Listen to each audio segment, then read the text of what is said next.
Yo, yo, can everybody hear me? Let me know.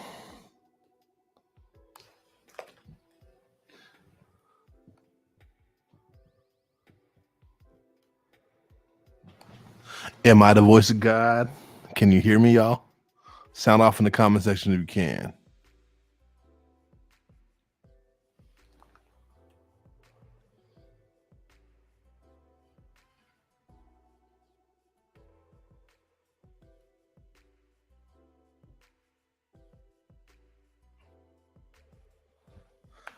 Weird. Apparently, the little avatar isn't showing up, but it's okay. As long as y'all can hear me, it's all good because we shall have a guest very soon. Hopefully, they got to get on.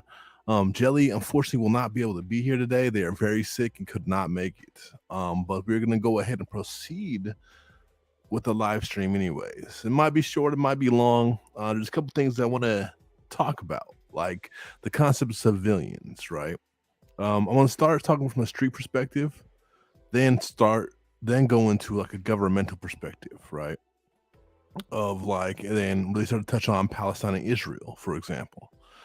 Uh, at the end, I was thinking of possibly going over the debate that happened between Hassan and what's that one major European reporter dude. I might be a little too close to my. Let me back up for a second because I get some closest right now. But yeah. Uh, but I guess I'll start, and hopefully the guests will be here soon. I'll just start going into it. So we hear a lot of people talk about the idea of a civilians, right? And I'm gonna talk specifically from a street perspective to start with. So when people talk about people not in the streets, they call them civilians. And it's a really interesting concept that I've seen a lot of people, mainly coming out of hip hop, but some people in the streets have kind of adopted it now, um, referring to people who aren't in the streets, right? And the mindset that is given there is that people who aren't in the streets haven't chosen that. And so if they haven't chosen that, they're a civilian. So they don't have to go by the street code. Now, for a varying of reasons, the street code is absolutely cap and BS. That being said, doesn't mean you could just go telling on people and stuff like that. That's not what I'm saying when I say that. Um, but the concept of a civilian of this has a victim blamey ring to it for the people who aren't civilians, right? So how I grew up, specifically in the streets, the idea of someone choosing the streets, you're seen as a phony if you do that. The streets choose you. It's kind of the concept, right? You are put in situations where you have to make decisions outside of what's normally legal. And so when people say that the people who aren't in the streets are civilians, it kind of comes off as victim blaming instead of like grandiose, right? A lot of people have been belittled a lot though. And I understand why people want to be like, we're soldiers, we ain't civilians, you know what I mean? Because they want to find pride in their oppression. That being said, I don't see pride from that, right? Because when I got in the streets, for example, I'm goofy looking weird dude. I don't like fit in there, right? It just is what it is. I'm in the streets because I grew up a specific way. Um, and I didn't feel very much of a choice for that matter. Not just because of um the idea of peer pressure or something, but specifically when it came to the concept of really just having a choice in the matter because of economic reasons, because of the lack of opportunities. Does that make sense to y'all? And we see a lot when talking about street people like, oh, civilians can go ahead and go to the police because they're not in these streets, right? And I think one of the reasons some people even break is because they don't understand what the real reason is. Just they see this arbitrary rule, right? Instead of understanding that how the slave trade connects to prison and how prison is a slave system. And so when you're cooperating with law enforcement, you're participating in that slave system. And that's why you shouldn't cooperate. It has nothing to do with not being civilians. Now, this concept of civilians does go geopolitical, and we're going to get into that a little bit, but I would argue that even when it comes to that, it's not real. It just never blatantly applies, right? It applies to who empires decide it applies to, right? So lumpen proletariat people aren't civilians. The people who they intend to marginalize are communities to be able to use us to exploit our labor are not civilians. However, those of middle class backgrounds, those who had all the privileges granted to them, are considered civilians. So they shouldn't be involved in the street stuff. That shouldn't affect them.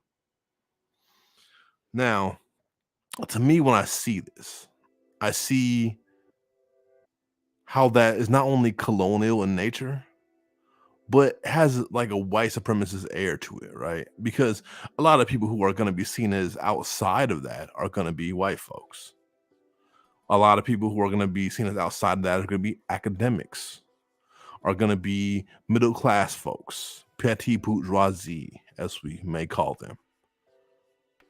It's not going to be those of us at the bottom, those of us in the struggle, because we have from birth been assigned to be the marginalized, to be the soldiers, the front line, those who feel the brunt of the harm. We have not been able to be seen as somebody who's victimized by the genocide we're living in, the system we're living in, the police, the fascist government that we're living in, even though we're the targets of that. We are instead seen as the voluntary soldiers. Mind you, that a lot of people catch felonies, are first one at 12, 13, 14 years old. So these are children. So at the very minimum, child soldiers. And if you think that children are like fully aware to make decisions on at 12 years old on things that completely change their life and their reality forever, then I think you might want to assess that thought process. Um, and what it comes down to me is this: the idea, especially when it comes to the streets, of a civilian is just cap. There is no civilians. We all got drafted. We got drafted into this struggle, into the fight for survival. You know what I mean?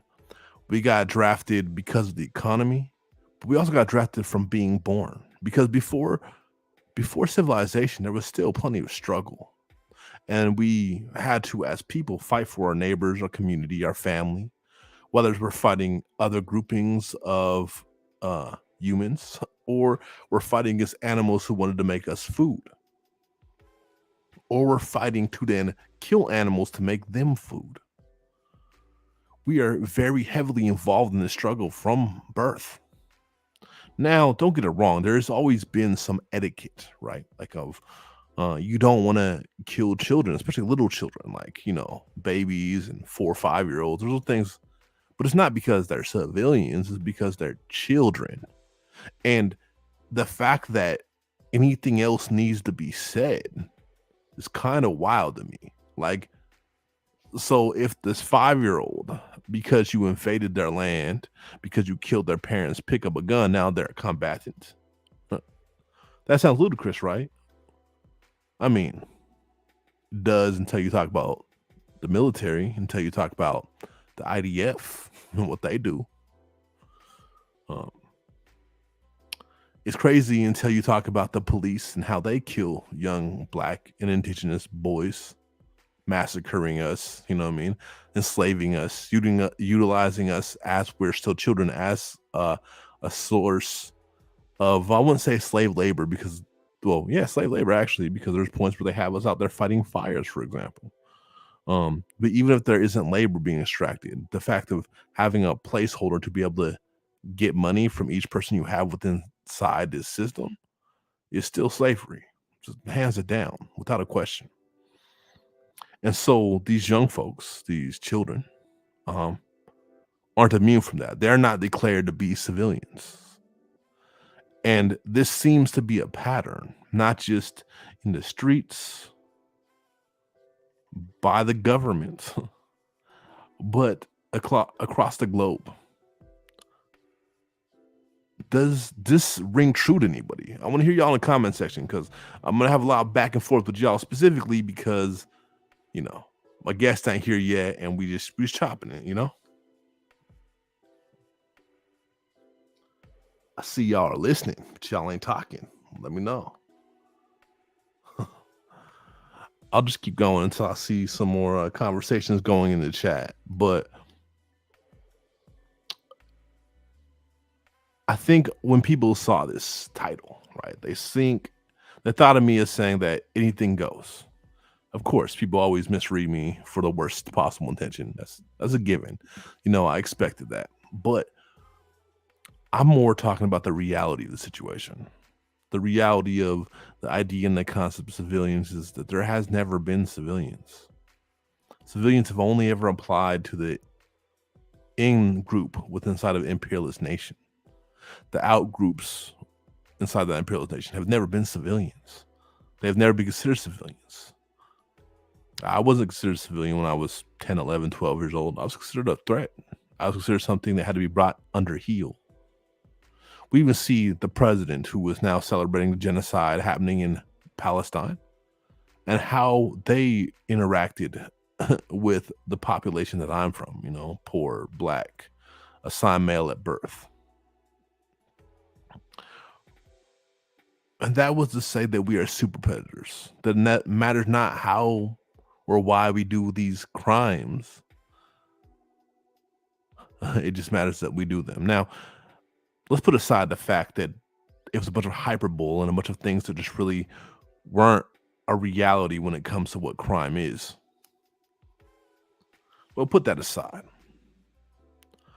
But it shows very much how children were not considered civilians when it came to this U.S. government.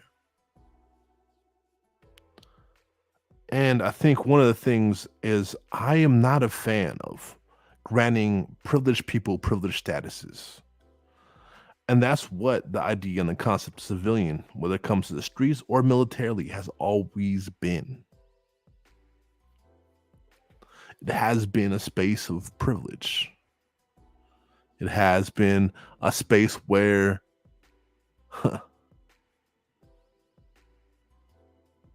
the privileged group has immunity from the consequences of material reality. Let me repeat that. It's where the privileged group is free from the consequences of material reality. That's where we get to like the example of like Palestine, right?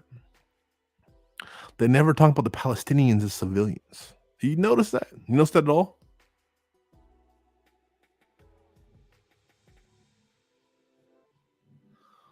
Let me see in chat. Y'all notice that they've never called the Palestinians civilians?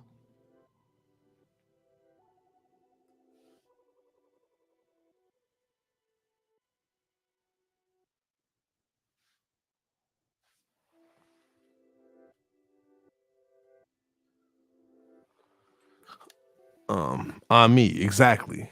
It is what is happening. They're comparing like black and indigenous children to the military, and they make us ingest that.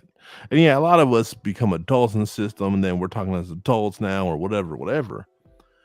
But the reality still is we're thought of as soldiers, super predators, the front lines. We are seen as expendable. Of course, we are going to die. You said the Palestinians are seen as combatants, terrorists, whatever they want to be called. And now I'm not a fan of Hamas by any means, but the thing I want to point out is Hamas was elected to be the military of Gaza. Why? Because they actually did something to fight back for a while. As a freedom fighter group, fight back against the occupation of Palestine. Versus a lot of other groups were not making those moves. Now, Hamas, of course, did a lot of purging of the PLFO and other organizations that were revolutionary organizations that were supported by people like the Black Panther Party, that would be supported by people like me, for example.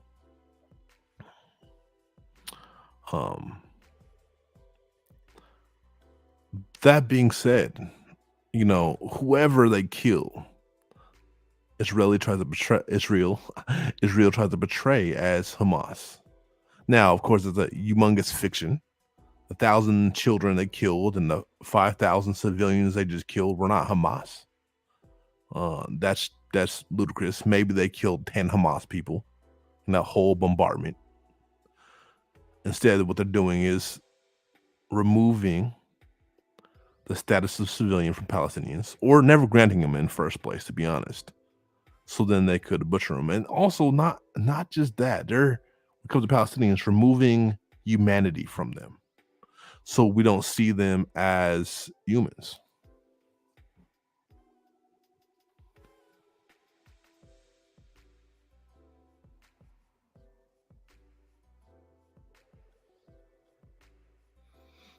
See, I'm checking on the guests real quick. Supper.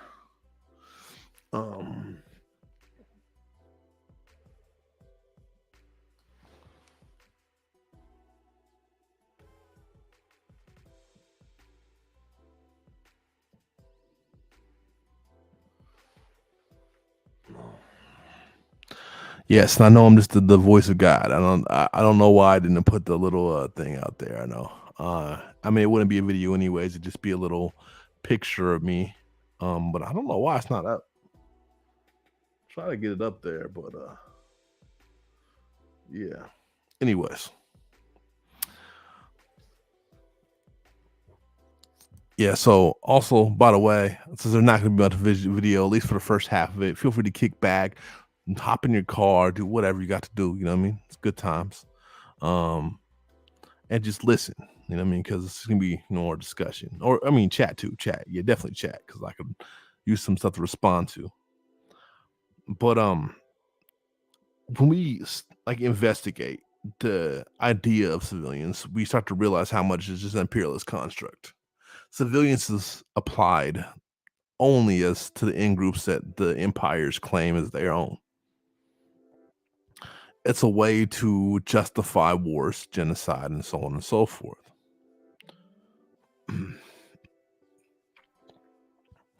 By making every convict or juvenile that doesn't follow the law combatant, then it removes their humanity, right? You know what I mean? Just because soldiers sign up for it, they're no longer seen as the same way as humans. It's okay for them to die because that's what they're there for, is to die and kill, right? And so when you can make a whole bunch of children soldiers, and that's the same thing for them. They are there to kill and die. Now, since they are targeting you, supposedly, you know what I mean, as someone who has a privileged caste, someone more towards the top, then they're able to justify their murders, because then what it is the lump proletariat is enemy combatants targeting the upper class. And so then it justifies their murders. It justifies their enslavement. It justifies their general abuse.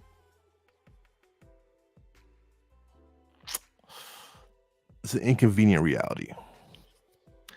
And I know people want me to be like, no, everybody's a civilian. I think that was people saying it should be the other way around. And I just don't agree with that, because I don't agree that nature, that life, that humans have ever functioned like that, in that way. I don't think that's ever been true.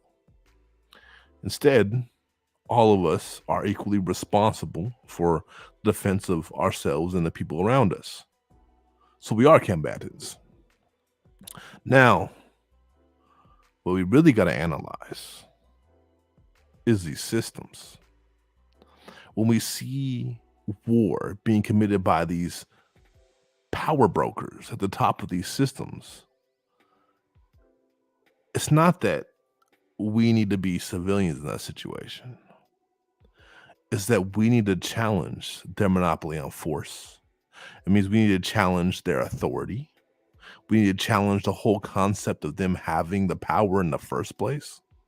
Because what did they really do to get that said power? Genocide, right? Because when you investigate every single nation across this globe and how it's foundationally built, it was by genocides. Not just war, not just murder, but genocides. What are you talking about? America and the indigenous and genocides that were committed across the indigenous lands. Same thing with Spain and Southern Americas, right? Whether you're talking about their incursions to Africa, and what happened to the Congolese, where 20 million were killed for, like French colonialism.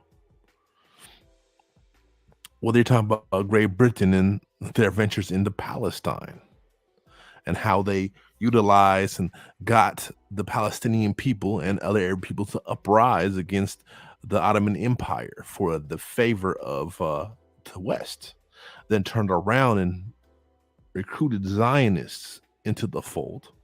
The people they had hated for so long, to then come and invade this other Semitic people and steal their land, hold mass executions, do terrorist attacks like car bombings meant to kill multiple Palestinian groupings. And the whole time we see that the Palestinian people were not being considered as civilians. They were all combatants, including women and children. Hence why the Israeli Zionists were able to strip people down butt naked, log them, and execute them, just like the Nazis did to the Jews. And it's because not only did it take their, obviously being civilians away, but that further devolved into taking humanity away. One thing I've learned over time is that power concedes nothing but to power, to force. That is what changes the way the dynamics function. That is what gets the liberation of peoples, not dialogue, not negotiation, because negotiation can only be held between two groups that hold power, that hold force. Now, is this the way that I want the world to be? No. But just because I want to change the world doesn't mean I don't accept where the world is at right now. Now, I'm never going to advocate for the idea of civilian. But what I will advocate is reduction of violence as much as possible. That we shouldn't have people dying for the interest of some elites, some people who have power because of the wars they've committed. In fact, we should probably look into how we hold those people accountable.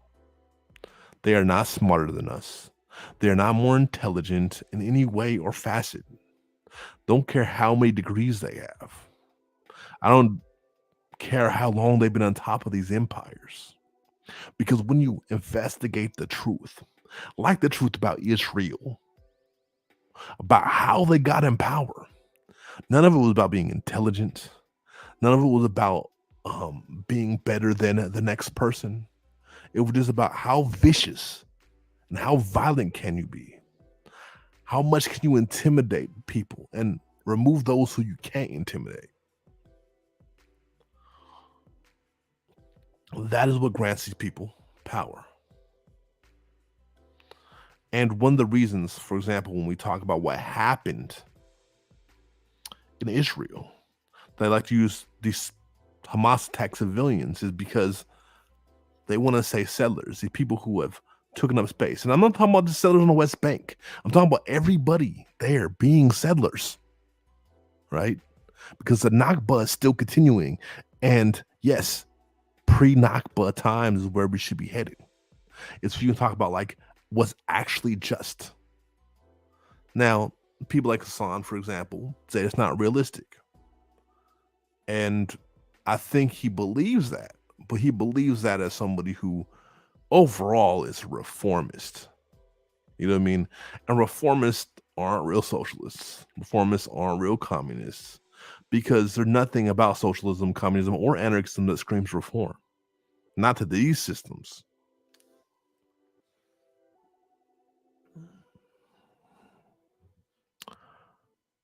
What communism, anarchism, socialism screams is liberation. It divesting from the system and dismantling it. Now I'm going to pick my words very, very carefully for TOS reasons. But it isn't about how we fit into the state or how we make the state nicer, or how we make Israel nicer, the US nicer. They're not nice. We see them ghoulishly cheer on a genocide as we speak. And like Malcolm X said, we just got to understand what our language is and speak to them in it. And the language of these empires has always been and will always be violence. So we got to understand that we must at least have the threat of that, the ability to hold that in our hands and see that we have force as well. And this isn't an advocation for violence or anything, because I wouldn't ever violate TOS. What this is saying is we don't walk into a place where there's a bunch of centurions with swords and bows and not have our own swords and bows. We don't walk into a space to negotiate with warmongers without having experience and knowledge and tactics and war, right? Experience with knowledge, tactics, and war. We don't do that. We learn. We learn about the language they understand. And we have to have an auspice of possible force to be heard.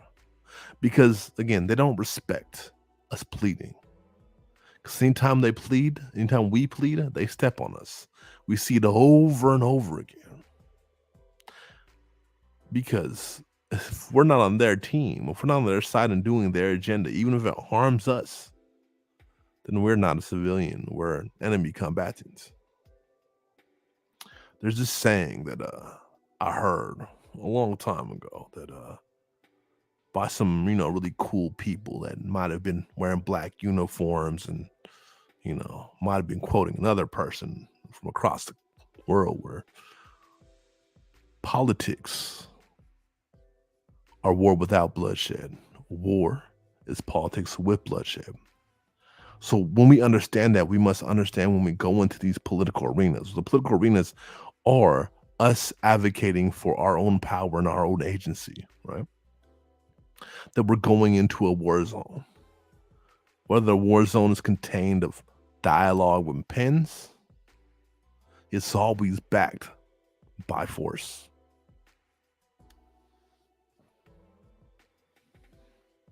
I don't know where our guest is, man. I'm trying to. All right, hold up. Let me take a quick second. So, are y'all following me? Let me see y'all in chat. All right, I see a little bit of chatting going on, but it gets really quiet real quick. Like, I know it's a little different, like, type of platform when it's just me.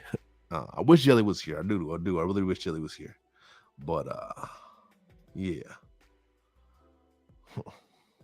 we might actually jump into this debate instead, and then come back to this topic when Ronan gets here. How does that sound to y'all? Let me know. Do y'all want to? Okay, they said 10 minutes max. So it should be happening in a second. Okay. All right. So I'm gonna read some of these comments out loud. Love to hear my perspective. I appreciate that. I see you.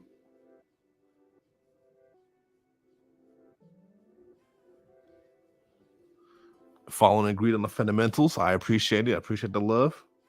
I hope to have Ronan on really soon, because I want some. I mean, maybe they won't push back. Maybe they'll 100% agree, but I want to have some dialogue and possible pushback. I was looking forward to Jelly probably pushing back against me on this, but unfortunately Jelly just, they caught something. You know what I mean? They got, like, I don't know, flu's going around. COVID's still out here.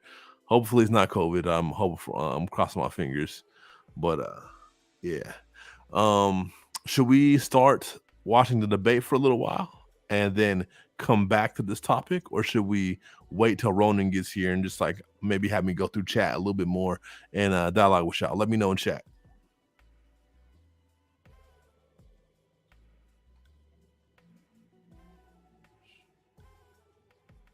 I'm here, y'all, but I'm just like leaning away from the mic.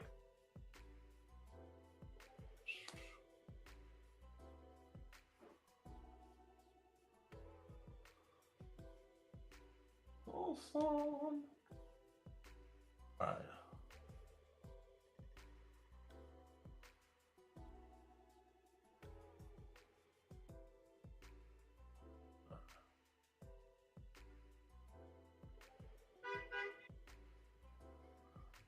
All right, I'm pulling it up right now, y'all.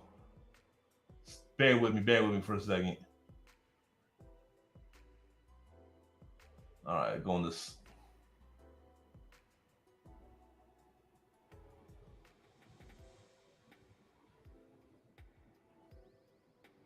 Screen share. All right, bad. All right.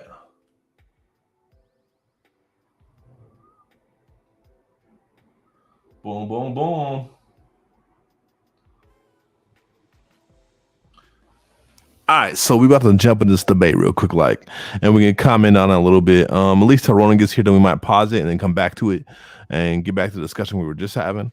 But I want to take a pause because I want a little pushback. I want to have a little dialogue. So I've kind of ranted as much as I can just rant without having a back and forth.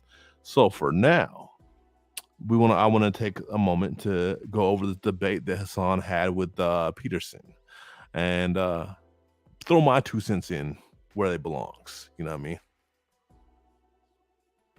Well, now the battle of the hearts and minds, traditionally played out through diplomacy and propaganda, is being played out online. My next guest has almost 500 million views for his provocative commentary online, making him hugely influential. Hasan Piker streams live under the name Hasan Abi. His analysis of the Israel-Hamas war has taken a highly critical stance towards Israel and Western media, and he's been calling me out for my coverage.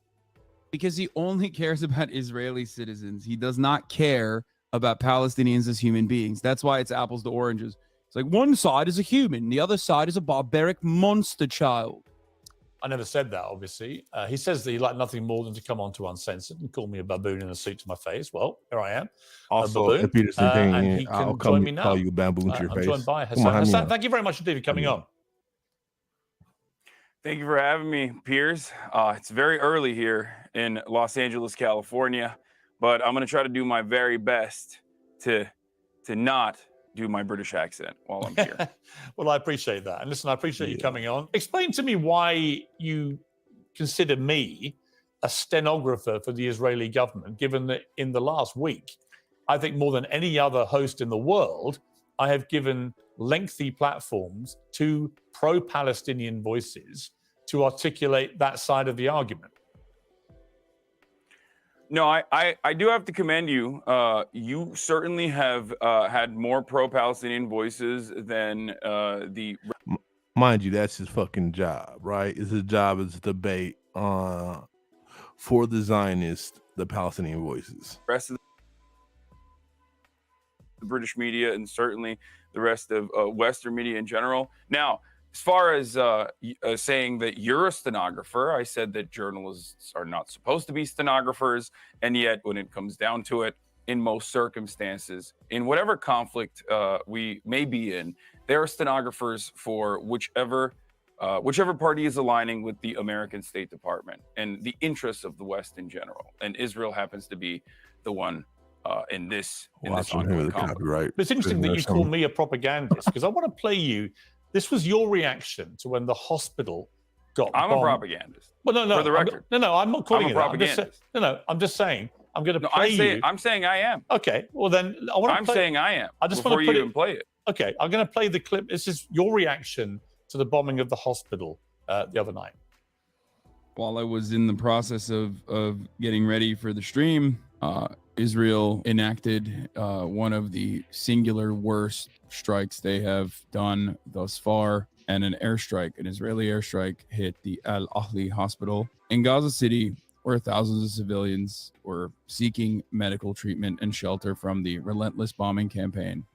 Now, interestingly, when you were saying that, I was coming on air too, and I took a position based probably on 30 years of being a journalist, running major newspapers, working at CNN and others, of waiting, of just saying, I think we should just wait and see what has actually happened here, get clarification, see who's actually to blame before we start passing judgment. You raced in to assume, as many people did, by the way, including the New York Times, BBC, mainstream media, and of course, most of the Arab world then followed, that this was clearly, indisputably, an Israeli airstrike on this hospital.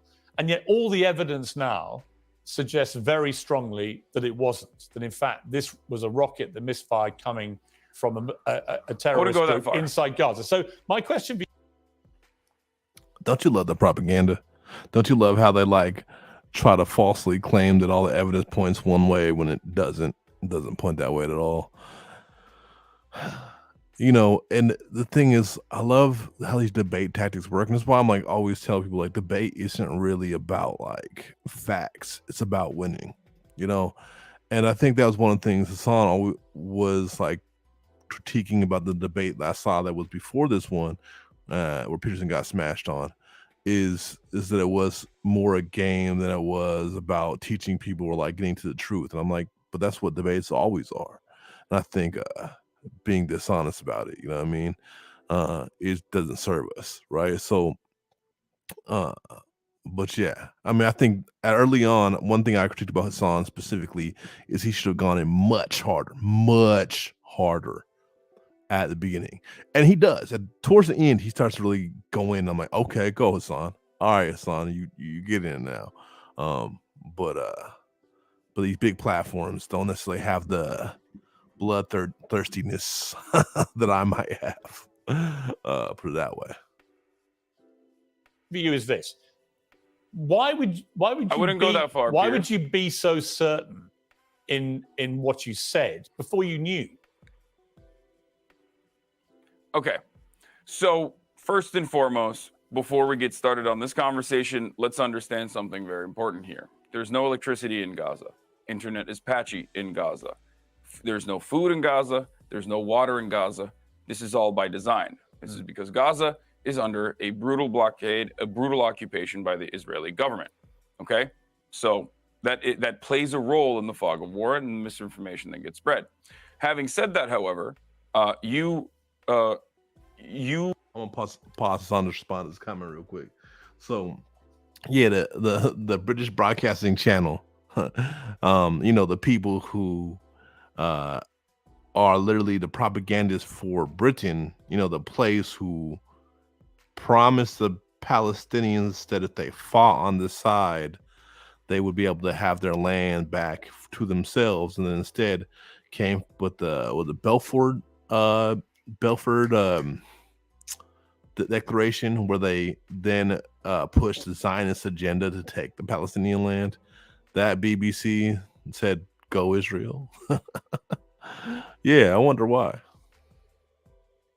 Made it seem as though there is a certainty that this was 100% not an Israeli airstrike. No, I didn't. And instead, I literally just said it's not a certainty. Okay, sorry. I said the then evidence is Then I increasingly misunderstood you. pointing to this not being an Israeli airstrike, and that is expert evidence Okay, from people who have no skin in the game at all. Yes. Well, I don't know which expert you're talking about, because I think Channel 4 did a pretty good job. As a matter of fact, I would say Channel 4 did probably the best job so far in analyzing everything that the IDF has said.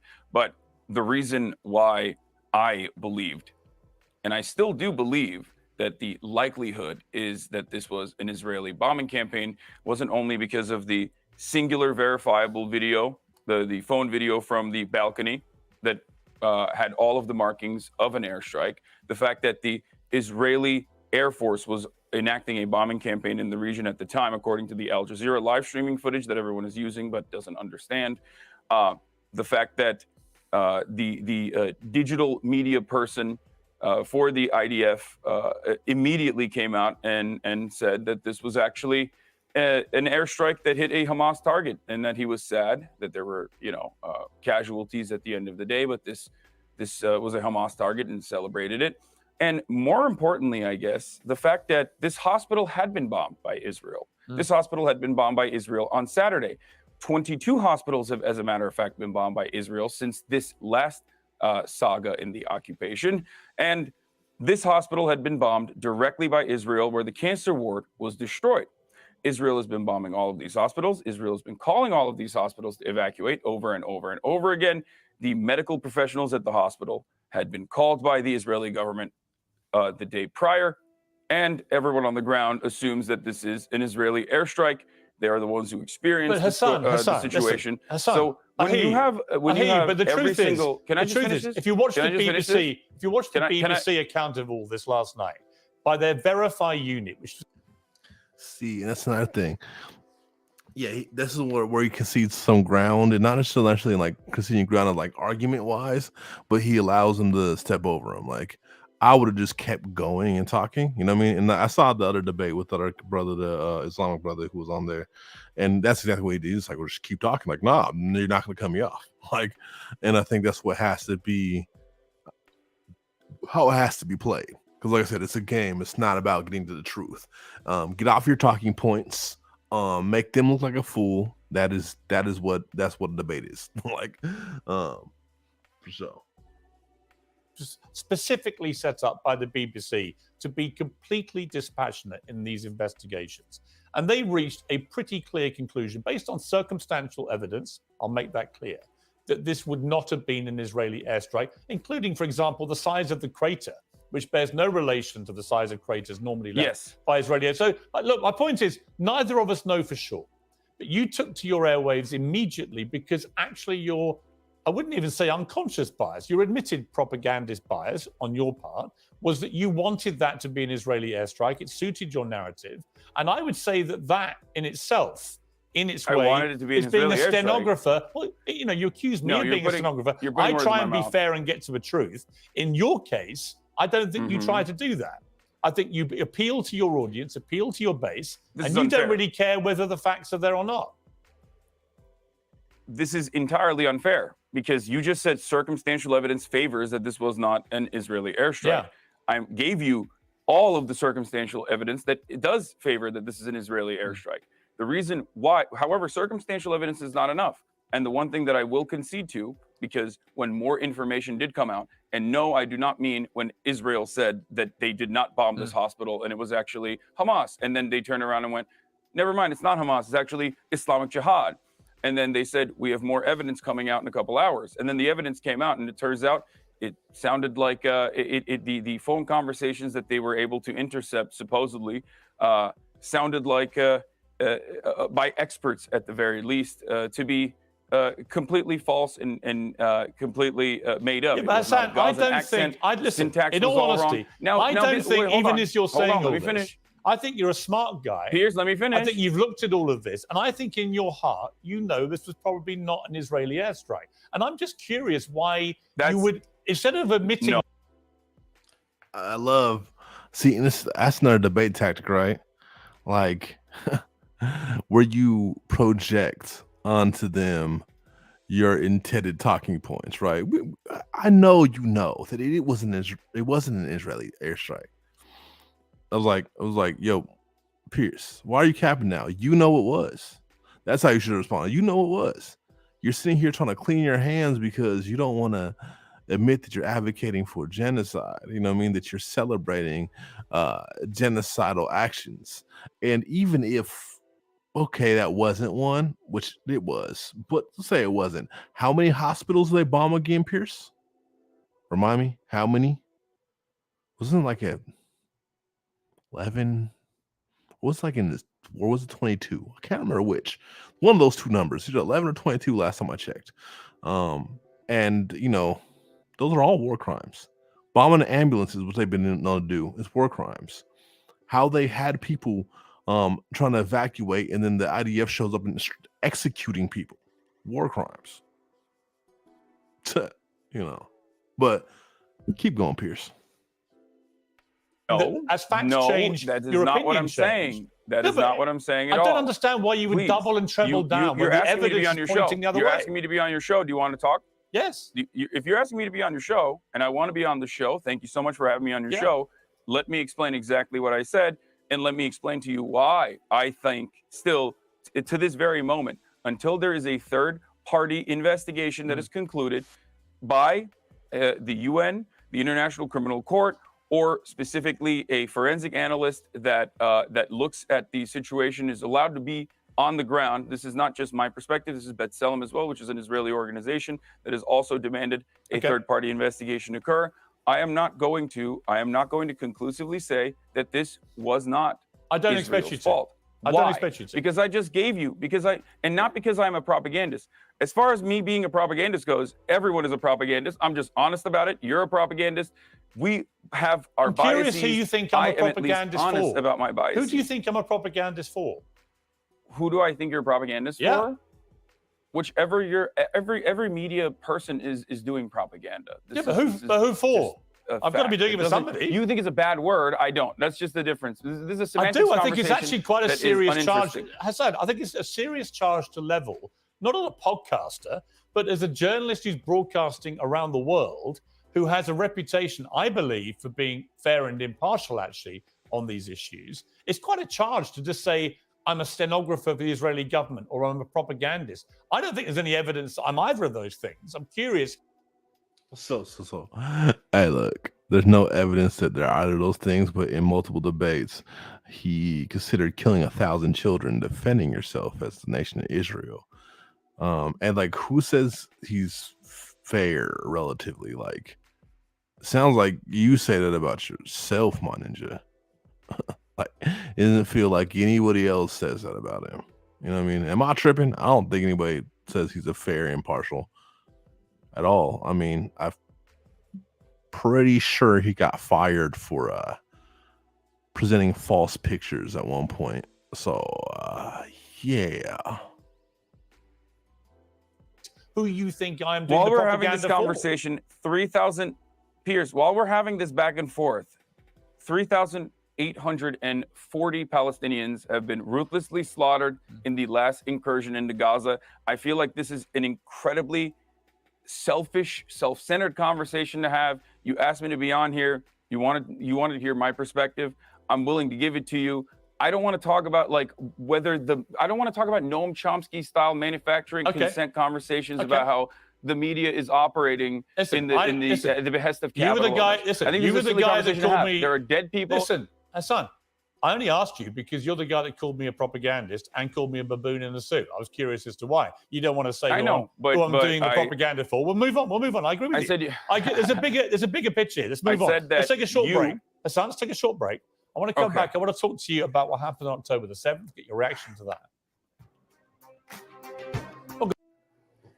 I love how he just rails Hasan. I'm sorry. That's where it kills me. I'm like, that's where Hasan needs to get his debate skills together. Because I'm like, bro, no, don't let this nigga rail you. Just plow him back over. Like, plows over you, plow back over him. You know what I mean? And maybe just from Occupy Seattle and stuff like that. But I got a really good skill for plowing over arrogant white dudes. Yeah, I mean, like, oh, you think you can talk over me? It's not gonna happen, bro. Like, I'm gonna overtalk you all day long if you want to play that game.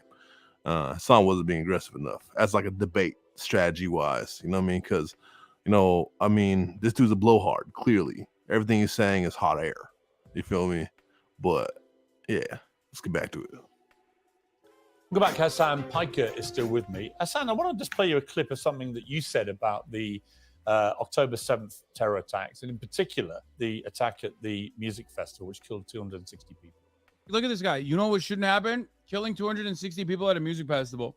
No, you're right, man. That just happened on its own because, like, bad guys wanted to do bad things. You're right. Dude, if they subjugated you to a open-air prison your whole life, you're going to break out eventually when you realize that there's no other way to get out of it. Also, a little fact. So that rave that was happening a few blocks from the Gaza fence. Like, it was like a slap in the face to everybody who lives in Gaza. So I'm not saying like, oh, kill him for that or whatever or not or what. I'm not saying anything as far as that's concerned. What I am saying though is that we can't leave that context out. You can't leave the context that, like, who would go outside of prison and have a rave and not expect that if prisoners got out, there's going to be smoke. Now, maybe they're not going to kill you, but they can at least, there's going to be some problems. You feel me? People aren't going to be too happy about it. You know what I mean? And usually when you do those type of things, when those are like parties and raves outside of a prison, for example, it's with the people imprisoning the other population. Like, just note that. You know what I mean? So I just wanted to point that out. Now, again, I'm not saying babies should be killed or anything like that. Like, people want to make it all these wild things, but I think people don't want to look at it within its own context. You know what I mean? Because you look at it within its context, and that it was settlers having a party outside a prison, like an open air prison, then it might not seem as innocent. They might not seem as innocent as they want them to seem. But we also just got our guest in here. Finally. So I want to welcome everybody, or welcome Ronan to everybody, and everybody to Ronan. Oh shoot. Yo, what's up? Yo, hey, how's it going? It's been a minute. It's been a minute since we Yeah, it's been over a year for sure. It's been a year since, it's been a year since we collabed, and like a year since we've seen each other. So yeah, for real. So last time I saw you, I was in Miami Beach actually, and we're at this. I was at this really bougie hotel that we got for free, and it was kind of wild. Except that it was still just a normal room. It's kind of weird. It was like way too expensive. It was like cool. So it was a view of the Atlantic, but like if we were paying for it, no way, because like a room that would be ridiculously too expensive for any of people in my work to afford. For sure. I mean, that's that Art Deco Ocean Drive experience. If you want something shitty and old but expensive, they'll give it to you for sure. For sure. You know. So yeah, you went. Oh, go ahead. Oh yeah, nah. Just the city's changing. You know, even that strip, some of the bars and like historic buildings are selling off, and they're gonna start like even gentrifying like that already gentrified like tourist area. Because like you were saying, like it was kind of old and dingy. Like people were paying it for a little while, but you know, business is down, and so they're gonna tear all that shit down. Yeah, not all of it, but yeah, a lot of it. Man, there's a bar called the Clevelander, which was down the block from you. And they're part of this like new fucking $1 billion project that's gonna destroy the whole beach to put like a new skyscraper there. Oh dang. Wow. Yeah. Shoot. Do you want to introduce yourself to everybody? I kind of give you a little quick introduction, but you want to like throw any of your affiliations and introduce to everybody who you are and what you do and all that good stuff? Absolutely. I'm Ronan Youngblood.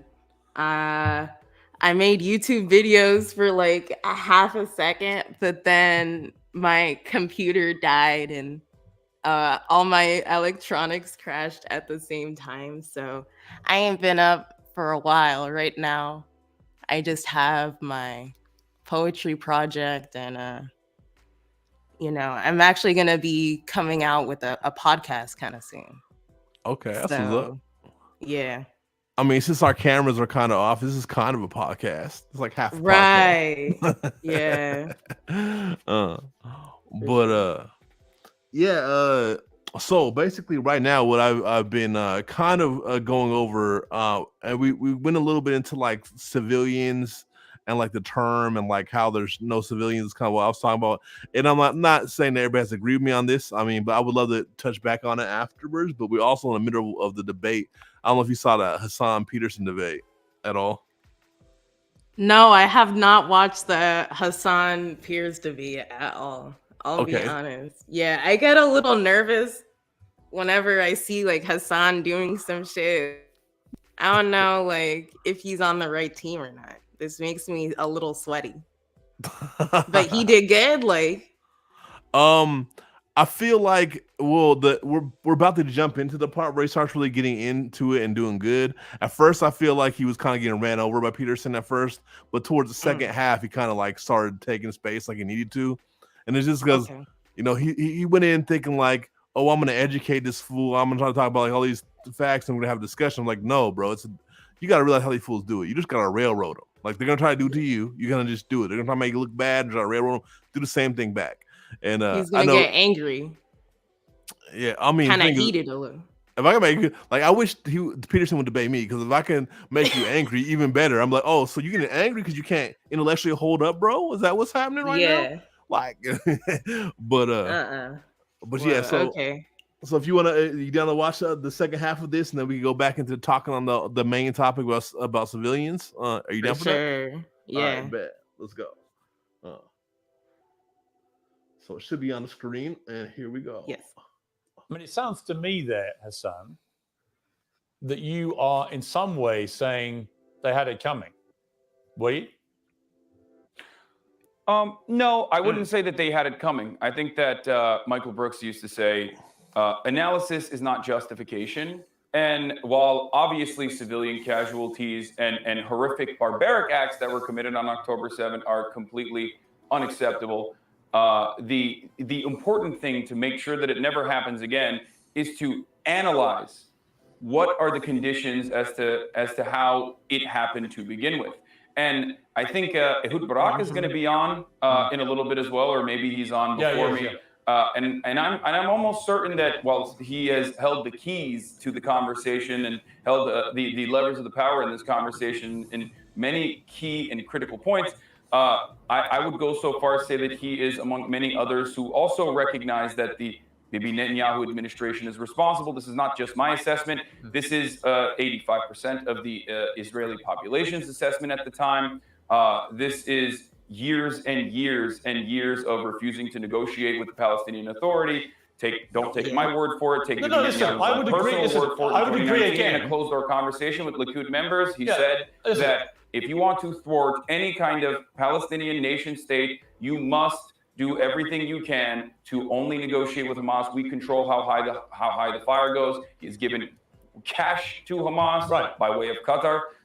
There is no bigger fan of Hamas than Bibi Netanyahu, which I hope one day you can maybe interview, and then you'll ask him to. No, I actually did interview him a few months ago, and I did actually spell out to him that there have been a lot more Palestinian deaths this year so far, up to the point of the interview, than Israelis, and what he intended to do about it. He said then he didn't believe in collective responsibility, which is now this hot phrase in this whole crisis about whether you would hold all people in Gaza responsible for Hamas. Interesting to see if when they. Let me just finish my point. If they do then launch a ground invasion, it'd be interesting to see if they keep to that word. You know, I'm not a defender of what Bibi Netanyahu has been doing in Israel. In the last year, his attack on the credibility and integrity of the Supreme Court, I think, has been a disgrace. And I think it has fractured society in Israel. I also think that it's caused so much social unrest and had such big protests that you could argue it's taken the eye off the ball of the people who should have been defending the border because they've been trying to sort out what's been going on domestically, internally inside Israel. So I think it's a catastrophic failure of intelligence, of security, of defense, all of those things. I'd be amazed, frankly, if Netanyahu survives this. So I'm certainly not here to defend him, even if you do view me as a stenographer for his government. Okay, look, I just gotta say, like, I wish that was actually a risk. The word he said survives this, but there's no risk, and then how you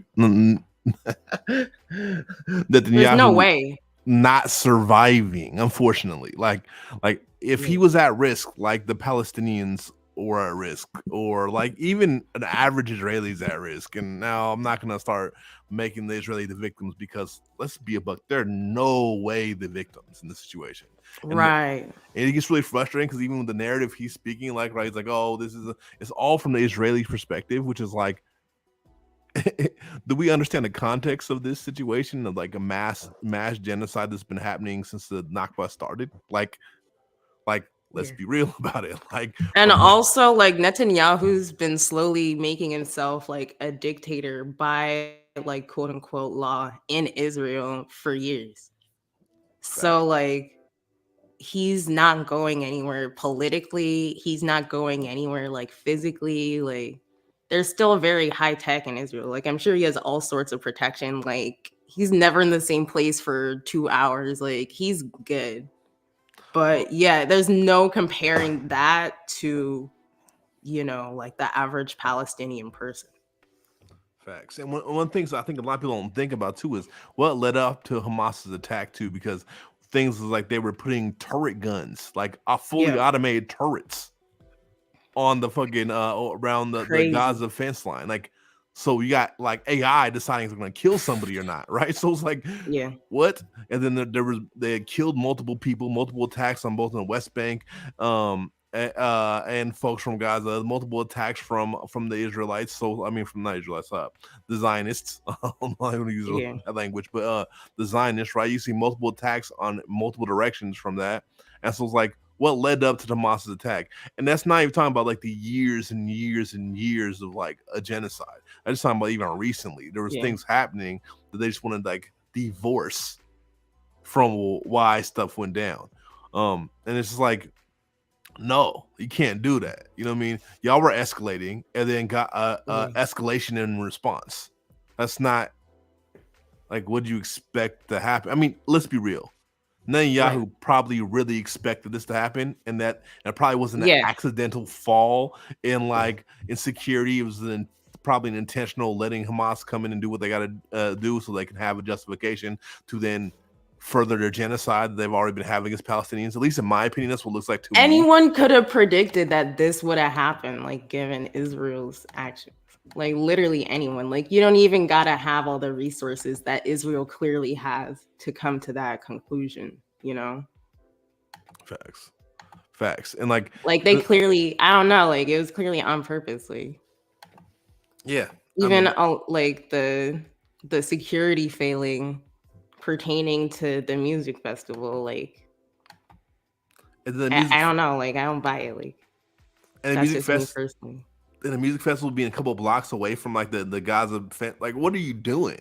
Like I was saying, like how would they even like you gotta get a permit for everything, at least here, for real. Like being super for real, like how did they not realize at any point in the process that would be like a serious risk? Like spitting in the face of Hamas and like Palestinian people. Like Hamas is ready. Dude. Yeah, man. I mean, they don't have much to lose at this point. Like, you know what I mean? And like, it's I'm not, like I said, I'm not. I'll say again, I'm not a fan of Hamas. They like disempower the PFLO and all that type of stuff, right? So like, there was a lot of things that they did against a lot of other liberation movements. So I'm not like oh, Hamas is great, but the thing is like we gotta look at. I don't think. Yeah, I'm not saying they're terrible. Yeah. I mean, I'm just saying they were ready. You know what I mean? Oh yeah. And I'm not trying to say you were trying to say they're great. I'm just saying. I'm just like, but at the same time, it's like, what are they doing? But trying to fight back against the occupying force when we talk about what happened, right? And the thing is, like, we gotta look at it as like when I was talking about no civilians, like they're not Israeli civilians. No such a thing. You can't be occupying force and claim you're a civilian. Like, I'm sorry, just not how it works. I don't believe, like, and they're like, what about America? I was like, I don't believe America has civilians either. I don't believe that. I don't believe that. Like, because we're occupying force. That's an act of aggression. And everybody who is in that, who's a part of that, whether you just by living there even, is an act of aggression. You know what I mean? And like defended by firearms, guns, and bombs. And so we can't look at it like we can't separate those things. I mean, literally defended like by the police force here. Like that is the whole purpose of cops, like in America. Exactly. And in Israel, it's the IDF, it's the Mossad, it's and everyone has to be in that. Like they have mandatory like enlistment. Like everyone has to go into the military there. And there's only one exception, right? It's the Orthodox settlers who go and settle West Bank and kill Palestinians. Like it's like active aggression from all fronts. So it's literally 100%. Like, yeah. And so like as much as like, and here the thing is like Peterson in multiple points coming up, and I think in other debates as well, we'll talk about he believing in a right for Israel to defend itself. I'm like, it's not defending itself. If you believe first off anything goes to defend yourself, like because he wouldn't in his other debate he wouldn't like speak against what the thousands of dead children that has happened from the bombing. He wouldn't speak against those war crimes, right? He was like, no, I believe in Israel to defend itself, right? Well, first off, you can't be a colonial force in defending yourself. You're an aggressor, right? Second, if that's the logic, then how are you going to condemn Hamas? Right. If that is the logic, I'm just saying, like, because they are much more in reality defending themselves. Regardless, like now, I don't think just because you defend yourself, anything goes. I don't believe that. I'm not someone who believes that. However, that being said, like, yeah.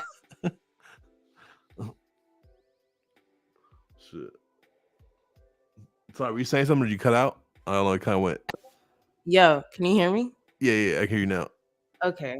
So my thing about Hamas and like defending themselves is like the leadership of this group, like this terrorist. First of all, like I need to like get more versed in who these people are and like what this is all about. But their own leadership like ain't even there for real.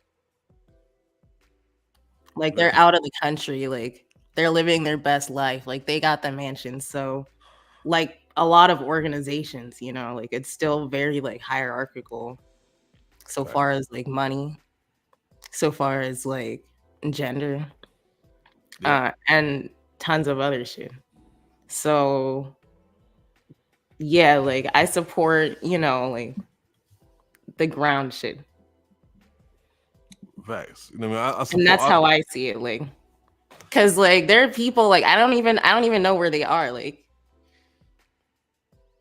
I don't really know how this is all like being put together. Like people might be just called Hamas for defending themselves.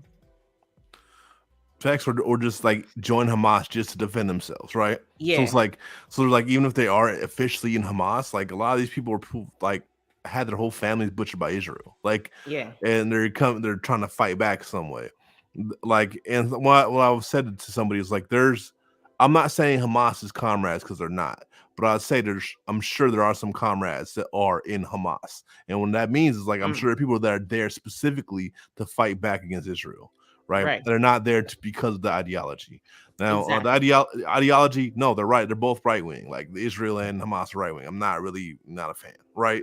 But Yeah. the thing is, again, like you pointed out, the leaders are off in mansions other places, and the people Yeah. who are fighting back are people who are in the midst of that struggle, and have watched their moms be murdered, their dad be murdered, their little sisters, their little brothers, like, you know what I mean, consistently.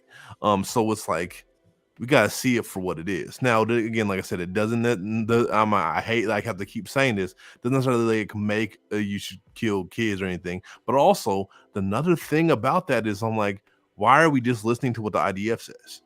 Yeah. I don't trust anything they say. So I'm like, I'm not gonna say that okay, atrocities didn't happen. But what I'll say Yeah. is, I need to see the actual evidence. Like for 100%. me to buy it, I want to see some tangible evidence, not just Yeah. like, oh, IDF and Great Britain and America said, like, no, Fuck no. no, like that's wild. Like, why would I ever listen to that? That just, they are known to be liars. Like all those governments are known to lie to be able to justify their wars and atrocities. So like, 100%. I like, you know, a few years ago, I was on campus and there was this exhibit by Forensic Architecture, like forensic-architecture.org. And at this point in time, like it was widely accepted that Israel was just like lying for shit. The whole exhibit was just like showing the different ways that they'd lied about like different war crimes, basically like during like the Obama years. And now it's just like the complete opposite. Like no one believes that, like no one cares. Even these like super reputable groups like Forensic Architecture are just like pulled to the sideline. Like they're never interviewed, they never talk about it. And now they're just pushing like, I saw this clip of CNN where they just had this random like lieutenant general analyzing like drone clips and like shit that he did not fucking understand, shit that he did not like see when he was in the military, just like straight talking out his ass. And it's like, you're doing this for clearly propagandistic purposes. You're inviting someone on who like doesn't even have the expertise in the thing. And it's so transparent at this point. Like I don't understand like how we got here so quickly other than Trump. well, I mean, I think we've been here, right? And I think one of the things that I would critique is like, I think people focus too much on Trump. Focus too much on the No, I mean like the media and like how they got away with his stuff. I mean, no, that's what I'm saying. I think that's part of how they get away with a lot of the hiding these atrocities they've done that are outside of Trump, right? Is because they were able to focus on Trump and make this villain, right? Make this heel. Yeah. That they're able to like scapegoat everything, and so they get a whole population of people to fear this one dude who is just as much and not much more tyrannical than the rest of them. You know what I mean? And Yeah. so then it like works as like a shield to shield all the other atrocities they're doing, especially the ones that were done during Democratic. I mean, not Democratic, but the Democrats. I don't know why. Yeah. But the Nowhere near democratic though. yeah. That's what I'm saying. I mean, that's what they want us to think about when they say Democrats. But yeah, exactly. Yeah. And so it's like I think Trump was actually the one that by having that heel is a big part of it. I think Bush Jr. was that before him, but then he did it way better than Bush Jr. Right? He played the heel role way better. In some ways, like also I feel like the right didn't get nearly as far as they wanted to because he was so incompetent, but as far as playing the heel, he played that role. So. Yeah, they didn't get anything done like as much as they wanted to outside of like the Supreme Court, which was kind of like the Democrats' fault. And then to my point, like now, like during like supposedly the Democrats' time in the presidency, and in like general elected office, like all this right-wing shit is getting passed. Like all this fringe shit is getting passed in different states. Yeah, and then the reality is just because they're all right-wing. Yeah. And this is what I was talking about like during the whole Biden election. Like I literally knew this was gonna happen, like going into Biden. Like this is gonna be worse, like state by state, than it was these past 4 years. And it kind of has been, unfortunately.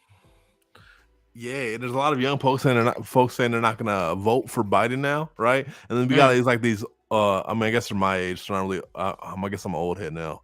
Fuck. But I guess all these older heads, not quite old heads, but older heads, being like, oh, if you don't vote for Biden, you're playing into their hand, and the conservatives have this 2025 plan. Like, bro, stop. Like, it does not matter. Yeah, it doesn't matter. Like, the thing is, like, well, this dude is literally cheering on a genocide. This dude you voted for. And my whole thing is, I know it's been pissing people off, but I've been like, look, if you voted for Biden, it is your fault. Take accountability, right? It is you voted for this dude, right? Since you believe in the electoral system, you're talking about like it's our fault if we don't vote, right? It's your fault for voting for him. You take full responsibility for actions he did then. And the thing is, like, I'd never vote for any of these fools because, for one, it doesn't make a difference. For two, it just it means I sign on to their agenda, right? Yeah. And their agenda is fascism. I'm not signing on to that ever. Like, that's why I've always been like a vote for nobody person. That being said, I think what really makes a difference politically isn't even voting anyways. It's the actions we take like on the ground to block what they're trying to do, to cost them money, to cause their agenda harm, to dismantle them as much as possible. I think that's the ways we get, first off, get concessions, but also get closer deliberation, in my mind. That's what I've seen work. I don't think like it should even be a part of the discussion at this point, like voting and like the potential of voting and like what that could do from a leftist perspective. Because we don't have like any position, we don't have any power there. Like that's not where our power lies. Like our collective power is in like the neighborhood. Yeah. So that's like where we need to be focusing on. Like why, like spend all this money? Like kind of the same when it comes to like Israel, Palestine. Like we want to spend like $300 billion or like some fucking insane like amount of $1 billion over there for guns instead of like education. Similarly, like inside the left, we'll spend like all this money on like political campaigns or be like, oh, well, I like Cornell West. Like, I'm going to go Cornell, like Team Cornell. Like, people have been telling me this who are in like DSA and in some of these like left groups. And it's just such like a waste of time and money. Like, Cornell's a grifter, anyways.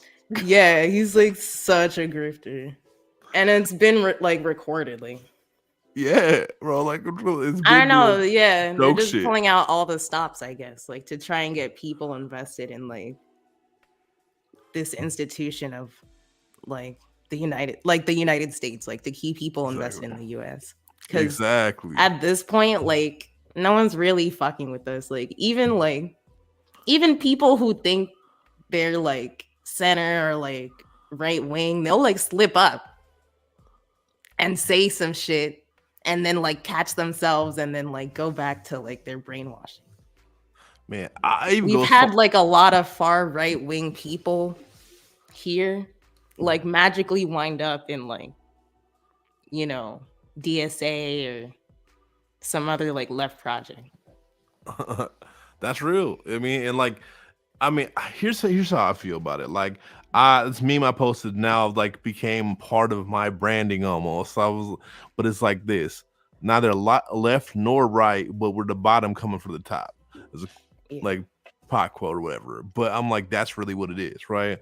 And the thing is, when we look at like the left right dichotomy, it becomes, I don't know, kind of bogus, especially when we talk about America, because it's all like actively right wing. So it's like the left, quote unquote, in America is right wing, or most are centrist at best, right? And now Yeah. somebody who would fall under category of far left, I still don't to this day identify as a leftist. I'm like, nah, I'm from the bottom. That's my interest. That is what I'm fighting for. People from the bottom first and foremost.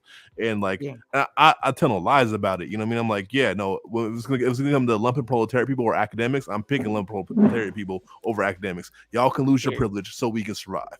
Or for example, you know what I mean? That's just one example, right? Yeah. And it's like, it's because I mean, I think for me, my analysis, the people at the bottom, the people most marginalized, people who've been stepped on and oppressed, is what I'm fighting for. Starting with my people, but also going solidarity for people like the Palestinians who were stepped on in a way that I can't even like comprehend. And like, I don't know, I've been pretty stepped on in my life. I've had a lot, and I came from the bottom, I came from the hood, I've been to prison and all those things, but like, it's uncomprehendable the atrocities that have been happening against the Palestinians. You know what I mean? It's like, nothing that we get picture in America. You know what I mean? I like, we can't picture like bombs raining from the sky on like a normal basis for every like day. Yeah, for like weeks at a time. Just like watching your house get knocked down, blown down, watching the hospital get blown up. You know what I mean? Like all that. Yeah. But all right, let's hop back in this debate real quick and let's get For to the end of it. Yeah. There we go. My question for you, I think, is this: is that I've had a lot of problems trying to get people on the pro-Palestinian side to separate two things. That you can say, as I believe and you believe, that the Palestinians have been maltreated for decades. That the situation where they are effectively, I mean, I don't even call it an occupation because Israelis aren't in Gaza. They pulled out in 2005, but they still control the ability of Gaza. This is why I call you propagandist.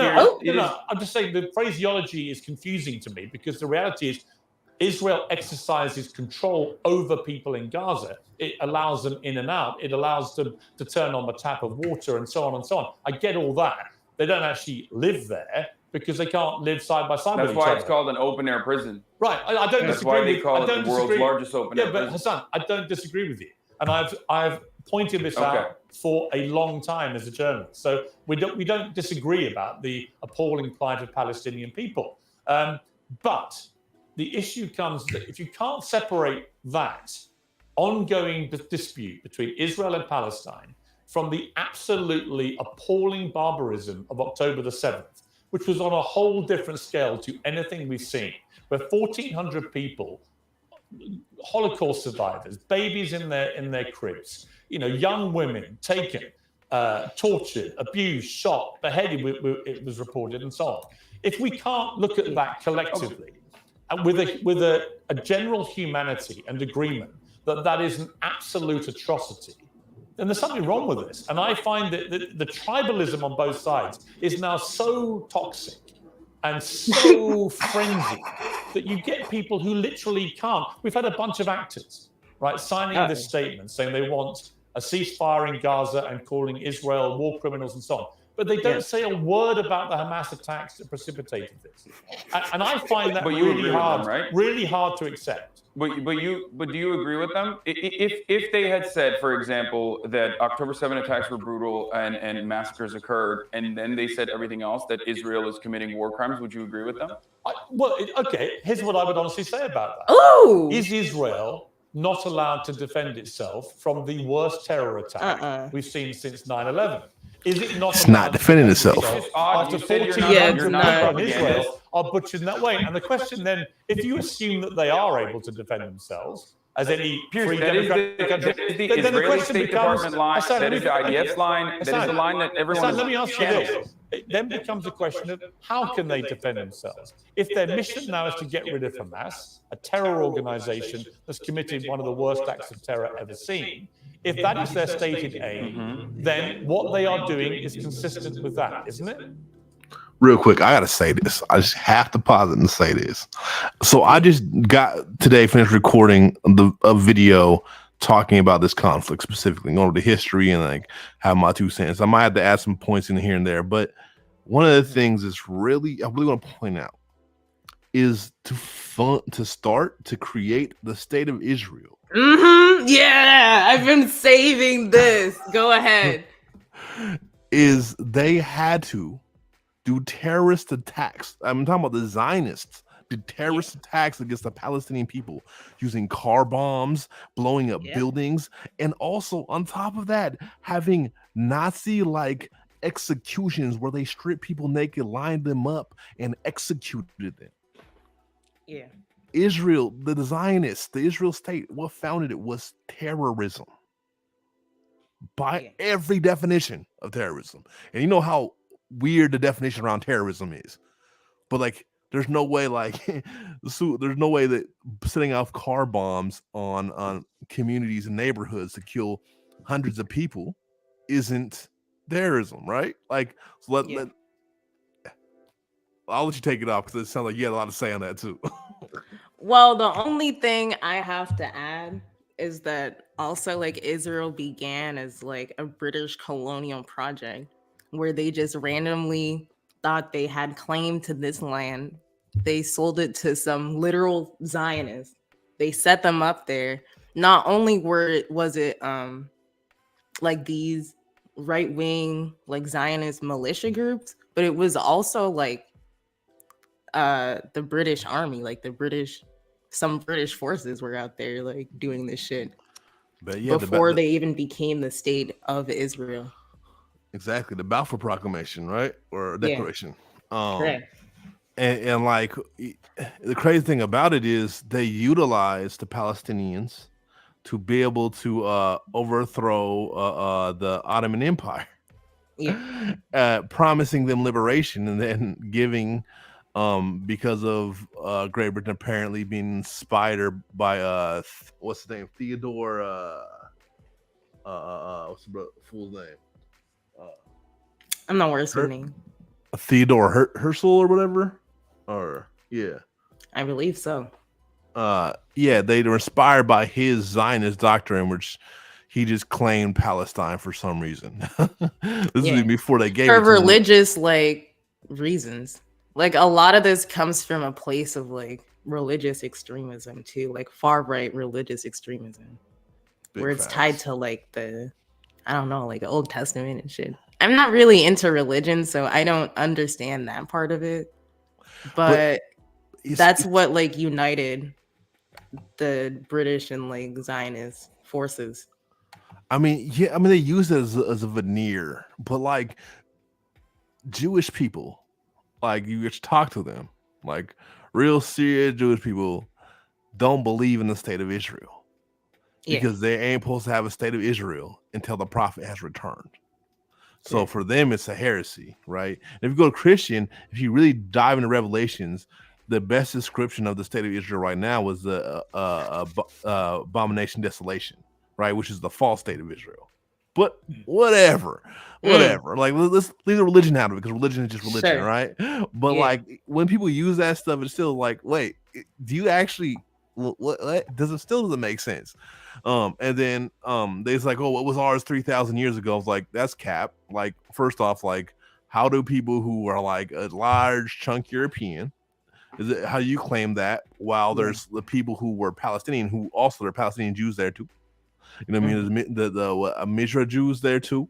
There's African Jew, and it wasn't they lived there in harmony with the Palestinians the whole time. And then when the Zionist state set up, they went to oppressing the Mizra Jews, the Palestinian Jews, and the African Jews. So what? So it's obviously not for the Jewish people. Who is it for? It's for the European Jewish people. So it's white supremacy. Yeah. Again. But hey, what do I know? Anyways, I'll back on. Let's wrap up this debate. I know I'm dragging it out a lot, but I feel this is good. Yeah. No. Here's why this is actually an abject failure, and this is not just my perspective on the matter. I'm just a dumb idiot with a Twitch stream who is live reacting to the news and trying to make sense of everything as it's ongoing. I usually have a policy of not covering breaking news, and sometimes that policy is violated, but ultimately I am not held up by the same journalistic standards, even though I think I do a much better job than most other news outlets in general. So let me just say this really quickly. You said Israel has a right to defend itself. Absolutely zero people think that this is a ridiculous statement. However, how Israel is defending itself is collective punishment. Now, collective punishment in the form of depriving 2.2 million people of electricity, collective punishment in the form of depriving them of water, of food, collective punishment of in the form of 51 people dying in the West Bank, where, there is no Hamas in the West Bank, and yet 51 people have died because in the West Bank, settlers that are occupying Palestinian territory in violation of the international law, settlers who are doing an act of colonial terrorism, and this is not my statement on it, this is international law, that are doing horrifying things by simply just existing there and maintaining the presence with an occupying force in the form of IDF, who is ritualistically humiliating Palestinians in a structure that B'Tselem, an Israeli organization, calls the permit regime, where every waking moment of Palestinians' lives in the West Bank are absolute hell, where they have no legal recourse. 51 Palestinians have died, and that was before the Ramallah, the Ramallah protest that happened last night, and the Israeli forces were opening up with live fire on protesters last night. So who knows what that death toll has become? This is all a product of Israel being an apartheid state. This is a violent apartheid state. There is no way to be a peaceful Hassan, apartheid let me ask you state. this. It is a violence. It is a violence required for its maintenance. Okay, listen. And that violence is frustrating people. I hear that you. That violence is radicalizing people. But here's Hold on. As far as Israel, as far as what Benjamin Netanyahu has done, as far as the war government, what they have done, Piers, going into Gaza and bombing Gaza and killing 3,480 Palestinians so far in Gaza, 1,000 plus children out of all of those casualties, 22 hospitals being bombed, a bakery, the only remaining intact bakery being bombed yesterday. These are horrifying crimes that you would openly say are horrifying and unjustifiable when Russia does it, but when Israel does it, Israel has a right to defend itself. This is identical to the same talking points that I've heard from every Israeli administration official. It's the same talking points that I've heard from American politicians championing the exact same talking points. It's the same thing that I've heard from everyone else in the media. You might have been against the Iraq war and you use that, but you're using that for evil, in my opinion, at this point. If you are not sitting here and condemning those acts of war crimes, those acts of violence, those acts of collective punishment. Well, yeah, I mostly agree. I mean, the only thing here was like at the beginning, Hasan was like talking about like self-defense and not really acknowledging it. I guess he is to a degree, but he's not really talking about like the occupation. Of all the land, you know what I mean? Yeah, exactly. I mean, I think that's one of his weak spots is he doesn't challenge the fact of like the self-defense argument, because I'd be like, no, it's not. Like if I was on the Piers, I'd be like, no, it's not self-defense. Yeah. It's not But self-defense. Like, his facts were facting, you know what I mean? Like he facts. was on point with that. And that's something like I can appreciate about Hasan. Like he'll spit those facts. Yeah, I mean, sometimes they drop Yeah, the fuck. I don't know. Yeah, again, like I don't really tune in too much, but this was like pretty decent.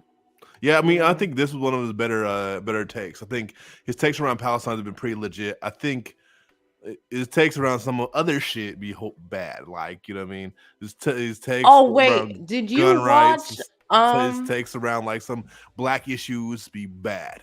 Like, whoa. Dang. what? Did you check out the H3 Hasan debate? I heard about that from a friend of mine. I have not listened to it, but like I've watched pieces of it. It wasn't nearly as good as this. it wasn't No, okay. because he's friends with Ethan, and so he was not going as hard as he should have. Like I would have tore into Ethan. Like Ethan was on some Yeah. bullshit. You know what I mean? Yeah. So, but I saw like his little like tweets, and a lot of them were like out of pocket. His wife again was in like mandatory service. Like there's a pic of her like I don't know, like with a gun or something. yeah, I mean, yeah, She really was out there. Like she was on the front line. Like it wasn't even like a computer job.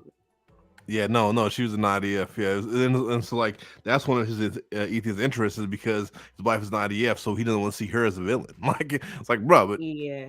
it is what it is, bro. Like you can't, you know what I mean? She should be, and also like she should be like the most vocal. If you're especially people trying to be a leftist or trying to be someone who's on the right side of history, she should be like way more vocally like fuck IDF. Like, yeah, I was in it, but like, you know what I mean? Especially if you were in it, like you gotta, for me, that means you have even more of a more have to speak out against it. You have to not be trying to be like the victim, you know what I mean, and see it for what it is. But you know, people want to act like 75 years ago was that long ago, so then we can't reverse it. Like we even see that with Hasan. Like he's like, oh, we can't base off of pre 47 and like no, yes we can, absolutely can. What are you talking about? That's not that long ago, bro. Like at all. People are still that's alive a part from of the that. erasure. Yeah. People are still alive from that. Like, you know what I mean? So it's like, no, I mean not very many because a lot of them are murdered, but like the ones that the people who lived through that still exist. You know what I mean? So it's not that long ago, bro. Like, and it's just but yeah, but I also want to dive back a little bit because we're getting to like last 30 minutes of this. So that's why I kind of pulled the debate a little bit earlier. But I want to talk about like what I was talking about earlier that before you got on, which was talking about I don't believe in the concept of civilians. And I was saying this, I started off when I was saying this, talking about the streets first, right? Like when people talk about civilians in the streets and how people in the streets are like soldiers and like people who aren't in the streets are civilians, it assumes, and this is why I know a little bit back from Palestine, Israel, but we'll get back to Palestine, Israel in a second. But it assumes that we chose these things, and I even hear convicts say that because they want to be like seen and like elevated by be seen as soldiers, right, instead of like civilians or whatever. But like, you know, one thing as I was saying earlier is like when I grew up, like if you chose to be in the streets, you're fake. You know what I mean? The street chooses you, right? And so the thing is like the idea of us at 12, 13, 14 years old falling into the streets, but then we're not civilians. That doesn't make sense, right? Unless there's no such thing as civilians. And what I would argue, and what I continue to argue, is that there's no such thing as civilians. It never has been, right? Even before civilization, there wasn't civilians, right? Because when we go back to like, you know, pre-civilization, we are fighting for survival on a daily basis from the day we were born, right? Our communities collectively would have to fight to be able to feed ourselves, fight to like protect ourselves from other humans, protect ourselves from animals, so on and so forth. And so the concept of civilian is really something that I tie to imperialism, right? Yes. I tie to the idea of like the imperial subjects are then protected by the state, supposedly. You know what I mean? And now that only applies to the people who they accept as imperial subjects. So in America, it's like middle class people and up, mainly white people. You know what I mean? But when it comes to like street caste, lumpen proletariat people, we are considered civilians because we are not the in group or the out group. An out group is never considered civilians. And when we see this, then getting back to Palestine, we see that with the Palestinians, right? They're never considered civilians. You see what I'm saying? Only the Hebrews, the Israelites, are considered. The Zionists are considered civilians. Yeah, it just sounds like civilians are like people with privilege, like people with a particular set of privileges to not be on the front line under like a militarized like nation state. Exactly. That's what I feel like it means. And it's really interesting. I don't know if you know this YouTuber called like No Fuckers. Sorry, it's just the name of it's like NFKRZ or something. Nah, And he like left Russia. He's living in like Europe now. And he like reviews far right like Putin like Z content on YouTube. And like basically roasts it. I think he's like pretty left, but it's like unclear. Like he don't really say for real. And in a video, like, cause I checked these out for the Z shit, and it really freaked me out, like the degree of brainwashing that is occurring there, like with the propaganda. But there was like a far right wing politician there in Russia who referred to like I think it was like citizens of Siberia was like what she said, like as if they were like their own country and like had citizenship, you know? And it's just kind of interesting how these words like civilian and like citizen carry like such weight and like oppressed meaning behind it. So I definitely agree, you know, and these are just like the vocabulary like of the ruling class to label like people who aren't themselves, like the other, like you were saying. Yeah, and 100%. You know what I mean? And the thing is, we see that like it is used discretionarily. You know what I mean? We see that like not only is it like the appeal of state, but like they use it discretionarily, and then like the same thing with like when we talk about like human rights. Human rights only apply to civilians, right? And civilians aren't all people that are not combatants, right? And even like the thing is, I look at like we talk about the Middle East specifically, like we're talking about Iraq, we're talking about Palestine, obviously, whether we're talking about Pakistan, they've never defined any of those people as civilians ever. Yeah. Even children, right? And I think civilian is like a useless concept and a damaging concept at that. And so for me, I just like, there's no civilian, no such thing. Now, like, they're like, well, what about babies? I'm like, no, they're not civilians, they're babies. Yeah. Do we need to say anything else like babies? And like, why don't we tell Israel that 1,000 babies you murdered, right? Like, the fuck? Like, so when people say that stuff, like, oh, what about the babies? What about the kids? I'm like, yeah, but we just say kids because they're kids. And we generally think kids should probably not be killed, right? But we shouldn't base it off of like the people who are rising up when they do something past the line, especially when the empires like the Zionist Jewish empire is killing hundreds and thousands of children. Where there's videos of them sniping children for the fun of it. Like, what? Like, why do we only bring that up when, like, for example, Hamas reacts, right? Hamas is reacting, and if they did kill children, that'd justify if they did kill children, it's because you killed their children. The fuck? Like, and it doesn't make it like that's what should happen in response, but that we gotta analyze it from what it is, right? And I mean, they want to erase the baby and like turn them into like a civilian, like a robot for like the nation. Exactly.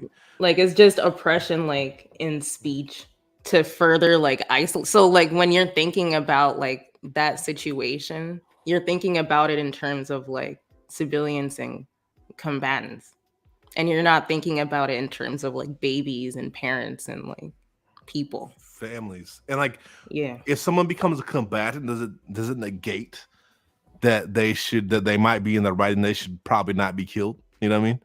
Does Yeah. like, for example, if a 12, 13, 14-year-old becomes a combatant because you killed their family, does that now make it okay? Like, because they're not a civilian, because now they got a strap and want to fight back. The what? And I think one of the things is it goes inherently back to this idea that violence is evil and that it is only acceptable that the state implement it, because state monopoly on violence is the only way they live in a just world, supposedly, which is obviously not true. Versus Right. seeing violence as like a force of nature that flows through all things and can be utilized at any given point by anything and any person. You know what I mean? And I say all things is because like storms are violent too, so it's not just human things. Right. It And depends, like who. There has to be an actor. Violence, like violence, doesn't just happen like in nothingness, like in a vacuum. yeah, It exactly. happens like by someone or something, and B, like in a real life context. So it's unfair to just say, oh, good or evil. Like that's not reflective of reality or like how these actors move. Facts. I mean, I don't think moralizing is ever useful, period, honestly. I don't think it is. I mean, I Yeah. think we just gotta look at like the context. I think context is useful, moralizing is not, right? And that's where we get in the context of like what we're having in Israel, right? And Palestine, right? The context of that is what tells you where you should probably land if you're trying to be on a, like, I don't know, I won't say right side, 'cause again, I'm not for moralizing, but like the non-oppressor's side. You know what I mean? Yeah. And one thing is, what comes down to, Palestinians aren't the oppressors, and if you believe that, you've been thoroughly brainwashed. You know what I mean? Just like the niggas in the streets, lumpen proletarian aren't the oppressors. If you believe that, you've been thoroughly brainwashed. What does Malcolm say? If you listen to the media long enough, you might find yourself relating to the oppressors instead of the oppressed. I mean, I didn't say it good. That's paraphrasing. He said it better than I did, but Sure. No, but I get it though. I also like try to be careful. I don't know, with my language. What was the term that you used that you correct yourself on just now? I can't remember. Damn. Sorry. I was gonna make a point about that and just like, because I have this problem sometimes, even with people on the left, like here in the US, when they're so obsessed with like winning and losing and like victory and like being, like the moralizing, like being on the right side of history shit. Yeah. It's toxic. And it's a part of like the logic of capitalism, you know? Yeah. So I try to be careful with that myself. Like a lot of this, again, with the civilian thing, with this, it's a lot of like the logic of capitalism and the vocabulary of it, like in our everyday life, and how they're trying to like get everyone to use it. Facts. And like, yeah, the right side history thing, that's just, like you said, it's one of the most toxic things ever too, because it's like, for me, I don't do shit to be on the right side of history. Y'all can fucking hate me, I don't care. Like, I do shit because I feel responsible to the future. To be in history like that is like a crazy, like, I don't know, it's like a domination thing. Like to me it like re-replicates like that legacy of like needing a monument and like needing to be like above everyone else in death. Like that's too much for me. That's not really something I seek like when I go out into the streets. Like, no, I just want like my rights, now. Like I want to be alive for my rights. Like I don't need to be on the right side of history. Like I want to live through the good shit. You know what I mean? Yeah, no, I feel it. That'd be nice. I don't think I'm ever gonna live through the good shit, but that'd be nice. But that's why you fight, like. Yeah, well, not just so I can live through it though. Too, for me, it's also like responsibility, right? But I always think about like us as people are responsible for like 7 generations, right? The next 7 generations, we're responsible. Our actions impact what's going to happen to them, and I feel responsible to them is like one of my personal driving motivations, right? It's not because I want to be like a statue somewhere, but like, big villainous always fought for what was right. I don't care about none of that. Like, I don't care. Like, Yeah. but what I do care is the ripples I leave. Right, when my life is over, what ripples did I make on this planet, on this world, and for the future? I care about the youth that are growing up in situations I grew up in, you know what I mean, and the youth that are going to come up in those situations, and how do they have a better situation? I do want to see myself and my peers do good too, and be in a good space, and if I can, I will help that, you know what I mean. But like, also, it's really hard to help the present, because the present is so set in motion that we got to impact the future a lot of times. True. If that makes sense. Yeah, nah, it definitely does. You know, like, I believe in like collective responsibility and accountability, and like making sure, because you do impact like this earth. So you got to make sure it's like good for other people. Like, I'm not an individualist person. Like, I do believe in these like tenets of collectivity. So I'm definitely like agreeing with you. Facts. No, I wasn't trying to say you were disagreeing. I was just trying to like. No, I feel you. No, it's a good conversation, Lee. We're taking this shit, you know. Shit, man, it's a good conversation, and I'm glad to be able to actually have it with you. And we're coming towards the end, but I'm glad to actually have it with you because it's been so long. I forget how long it's actually been. So we had chopped it up, especially on this YouTube platform. You know what I mean? So look, everyone, give it a like right now if you haven't already. Yeah, you know what it is. Please share. You know what I mean? I feel like I dropped some knowledge. I feel like I put some stuff out there from experience. Not that I'm like super important, but I feel like some of what I said was useful for people. So hopefully you share it with people so people can get some whatever use they can get out from my words and from Ronan's words. Because I don't, I'm not no authority on anything, and I don't really believe in authorities, period, in general. So you know what I mean. But I do feel like experience and knowledge can be shared, and I feel like hopefully what I share was beneficial, and I feel like Ronan's what they had to share was definitely beneficial. So, Yeah, thank you. Yeah. So, do we want to say our goodbyes? Give a shout out to our social medias and stuff, and yeah. Well, let me think about it. All right. So, to those of you that are here, coming soon, the From Below podcast with Black Rose Rosa Negra, Anarchist Federation. Now, you're not going to see this name. It's going to be a little different, but it's still me. Like, it's just a little like fun take on this name that I'm going to use there. So when it comes out, like, check it out. I bet. Do you want to shout your Insta or anything like that? Nah, I got to rebuild my social media profiles. I'm trying to make them more organized and shit. Like, I got this cute little logo last week. Like, I had a friend make me something, and I'm like in the process of renewing all that. Okay. All right. Bet. All right. For sure. All right. Well, if y'all hopefully all know me by now, Big Villainous. You can follow me, Big Villainous, in all the socials. The only one that is different is this channel, Overthrow Media, but Big Villainous on Instagram. I have TikTok too, Tic Tac, you know what I mean? I barely use it, but I have it. I have Instagram and SoundCloud, Spotify if you like my music and stuff like that. If you don't know I make music, you better check it out. But yeah, so we're not left, we're not right. We're from the bottom and trying to overthrow the top. So yeah. Well, thanks for rocking with Overthrow Media. We're about to get up out of here. Peace. And it'll be like a little like